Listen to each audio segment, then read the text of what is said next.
Hello दोस्तों, स्वागत है आपका अपने यूट्यूब चैनल पर, जहां हम आपके लिए लेकर आए हैं एक छोटा सा प्रैक्टिस सेट जिसमें 5 क्वेश्चन को सॉल्व करेंगे। तो चलिए प्रश्न को स्टार्ट करते हैं और सॉल्व करते हैं।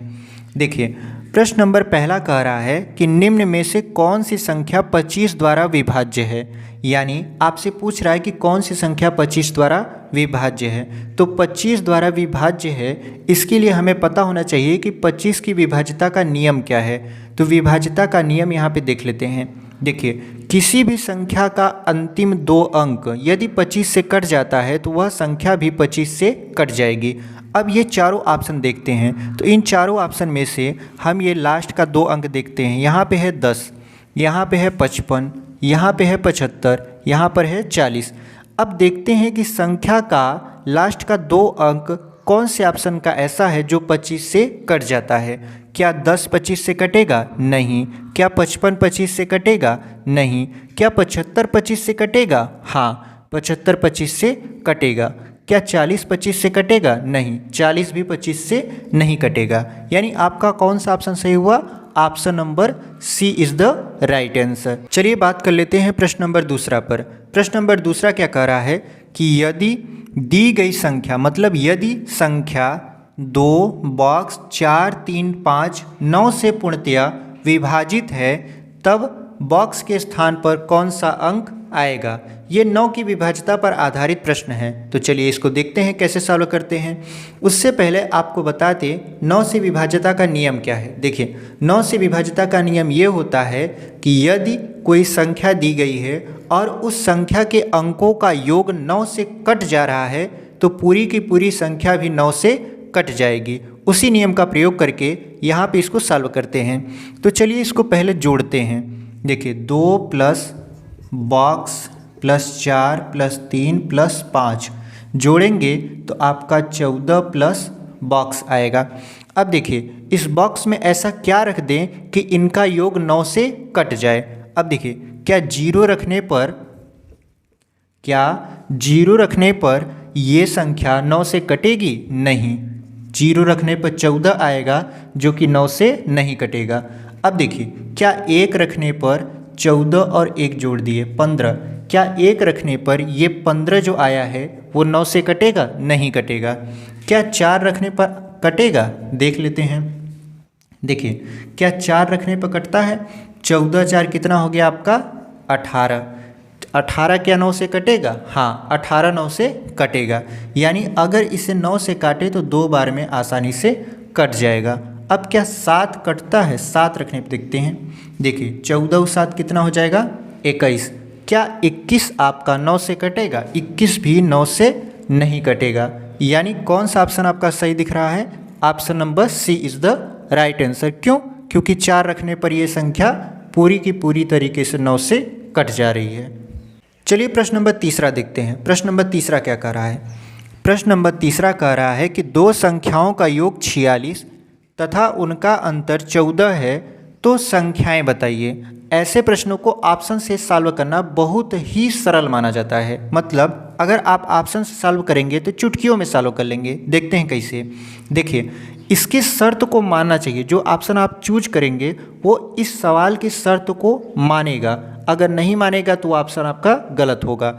यानी कह रहा है कि 2 संख्याओं का योग 46 है, इसको जोड़िए। क्या 46 आएगा? आप जोड़ेंगे तो 46 आ रहा है। फिर दूसरा शर्त देखिए, कह रहा है कि उनका अंतर 14 है। अंतर मतलब घटाना, इसमें से इसको घटाइए। क्या 14 आ रहा है? 14 नहीं आ रहा है। आप 25 में से 21 को घटाएंगे तो 4 मिलेगा।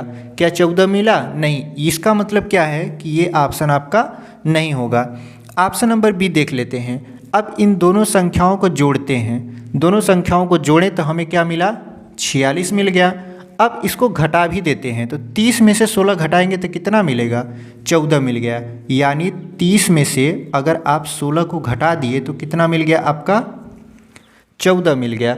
अब ऑप्शन नंबर सी देखते हैं। ऑप्शन नंबर सी, दोनों को जोड़िए। 46 मिला, योग तो 46 आ रहा है। क्या अंतर भी 14 आ रहा है? तो घटाएंगे, 20 में से 26 को घटा देंगे तो आपका -6 मिलेगा। यानी 14 आपका नहीं आ रहा है। आप डी देखिए, 35 और 11 को जोड़िए, कितना आ रहा है आपका?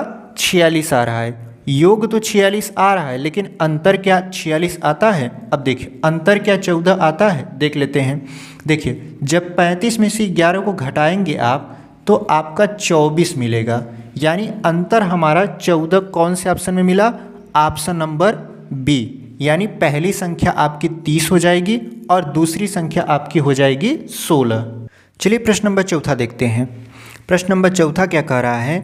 दो संख्याओं का गुणनफल तथा अंतर क्रमशः 93 तथा 28 है, तब संख्याओं के वर्गों का योग क्या होगा? क्या कह रहा है?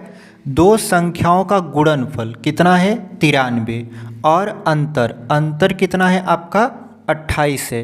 तो संख्याओं के वर्गों का क्या योग क्या होगा?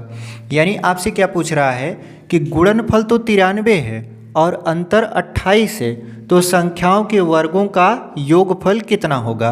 अब देखिए इसको कैसे सॉल्व करते हैं। इसको सॉल्व करने के लिए बहुत ज़्यादा टाइम की ज़रूरत आपको नहीं लगेगी इस वीडियो को देखने के बाद। देखिए कह रहा है सबसे पहले हम मान लेते हैं कि दो संख्या क्या है। हमने मान लिया एक संख्या a है, दूसरा b है। पहली संख्या हमारी a, दूसरी संख्या हमारी b।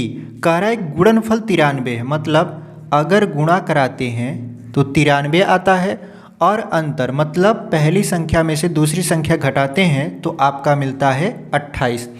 इसमें आपको सबसे पहले ये जो गुणनफल कहा है इसका लसा निकालना होगा। लसा निकालेंगे तो ये होगा 31 और 3, यानी 3 का 31 में गुणा कराएंगे तो कितना होना चाहिए? 93 होना चाहिए। और अगर 31 में से 3 हम घटा भी दे रहे हैं तो हमारा कितना मिल रहा है? 28 मिल रहा है। यानी ऐसे प्रश्नों को सॉल्व करने के लिए जो ये गुणनफल दिया होता है इसी का लसा निकालते हैं। लसा निकालने के बाद ऐसा बैठाते हैं कि अंतर कहेगा तो अंतर करके हमारा आना चाहिए, और अगर योगफल कह रहा है तो योग करेंगे तो वो संख्या आनी चाहिए जो अंतर या योग करने पर आती है। यहाँ पे हमसे अंतर पूछ रहा था तो हमने क्या किया? 31 में से 3 को घटा दिया तो हमारा मिला 28। यानी हम कह सकते हैं कि हमारी पहली संख्या हो गई 31 और दूसरी संख्या हो गई हमारी 3। अब इनके वर्गों का योग पूछ रहा है, तो वर्गों का योगफल कैसे निकालते हैं? हमने 10 से लेकर 99 तक की संख्या का वर्ग कैसे निकालते हैं सेकंडों में, इस पर एक वीडियो ऑलरेडी बनाया है। अगर आप वो वीडियो नहीं देखे हैं तो प्लीज़ जाकर उसको देखिए, आपको समझ में आ जाएगा कि दो संख्या का वर्ग कैसे निकालते हैं, वो भी चंद सेकंड में। देखिए इसमें पहली संख्या तो हमें पता चल गई 31, दूसरी संख्या हमें पता चल गई 3 है। अब इसका वर्ग करेंगे, मतलब 31 का स्क्वायर प्लस 3 का स्क्वायर कैसे करेंगे? देखिए पहली संख्या का स्क्वायर मतलब 1, पहले और दूसरे का गुणा, तो पहले और दूसरे का जब गुणा करेंगे तो 3 1 कम 3, फिर 2 से गुणा, तो देखिए 3 1 कम 3 दूना 6, फिर 3 का स्क्वायर 3 त्रिक का 9, कितना आ गया? 961। अब 3 का स्क्वायर कर लेते हैं, 3 का स्क्वायर करेंगे तो कितना हो जाएगा? 3 त्रिक का 9, यानी जब इसको जोड़ेंगे तो आएगा 970। यानी आपका जो आंसर होगा वो 970 होगा। कौन सा ऑप्शन मैच किया? Option number C is the right answer. 970 हमारा क्या होगा? सही उत्तर होगा। चलिए बात कर लेते हैं प्रश्न नंबर 5वां पर। प्रश्न नंबर 5वां क्या कह रहा है कि 572 घाते 443 में इकाई का अंक ज्ञात कीजिए। अब देखिए इसमें इकाई के अंक ज्ञात करने पर आधारित प्रश्न आपसे पूछ लिया। इसको कैसे सॉल्व करते हैं? तो सबसे पहले लिखते हैं 542 जो आपकी संख्या दी गई होती है, उसके बाद लिख लेते हैं घात जो आपका घात दिया होता है। घात में नियम ये होता है कि घात में हम 4 से भाग देते हैं। 4 से भाग देने पर यदि घात वाली संख्या पूरी की पूरी कट जाती है तो जो आपका इकाई का अंक यहाँ इस संख्या में होता है वही इकाई का अंक वहाँ पे लिख दिया जाता है। लेकिन यदि आप 4 से भाग दिए, इस जो घात आपका दिया है इसमें आपने 4 से भाग दिया और अगर शेषफल बच गया तो उस शेषफल को इस इकाई की घात में लिख देते हैं और इकाई की संख्या का उतनी बार गुणा करते हैं। देखिए कैसे? सबसे पहले हम 4 से इसमें भाग देंगे, तो 4 से भाग देंगे तो 4 1 कम 4, 4 1 कम 4, यानी 3 आपका क्या बच गया? शेषफल बच गया। जब 3 शेषफल बच गया तो इस 3 को ये जो इकाई का अंक है 572 में उस 3 को इसकी घात में लिख देंगे और 2 का आपस में 3 बार गुणा कराएंगे। तो 2 का 3 बार आपस में गुणा कराने पे कितना बनता है? 8 बनता है। यानी इसका जो इकाई का अंक होगा वो 8 होगा। कौन सा ऑप्शन है? 6 होगा नहीं, 2 होगा नहीं, 8। ऑप्शन नंबर सी आपका एकदम सही उत्तर है। और 4 ये भी नहीं होगा। यानी कौन सा ऑप्शन सही हो गया आपका? Option number C is the right answer. तो मिलते हैं एक नए वीडियो में, फिर प्रैक्टिस सेट लेकर आएंगे। 5 प्रश्नों की सीरीज रहेगी। अगर आपको वीडियो पसंद आई है तो प्लीज़ इसे लाइक कर दीजिए, दोस्तों के साथ शेयर भी कर दीजिए और हाँ, कमेंट करना ना भूलें।